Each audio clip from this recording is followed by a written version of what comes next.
میتی یه فسنجونی میخوام بهت بدم بخوری مثل خر کف کنی. اینا طبیعی درست بشه. یک فسنجونی بهش بدم. نگاه کن این گوشت مرغه. یه ذره دیگه هم آب اضافه کردیم که قشنگ طبیعی بشه. گوشت مرغه. اخ جون فسنجون. آقا دم شما گم بابت این پذیرایی درجه یکتون کلی غذا آوردن. خدا خیرتون بده. نگاه کن بشینیم. نه اول غذا رو تست بکنیم. قشنگ جور ببین این چیه؟ مرغ ترش. این چیه؟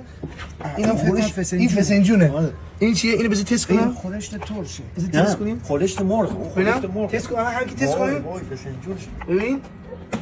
وای. عالی. یعنی اصلا با لبات بازی میکنه. عالی. اینقدر خوشمزه بود. عجب چیزیه. عجب فسنجونیه.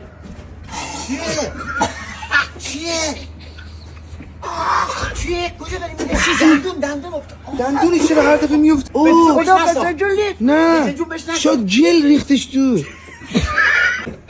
بیا دندون بزنیم تو. نه اینجوری خیلی خوب اینو بشور. به صفت آشغال من خوردم حیوان.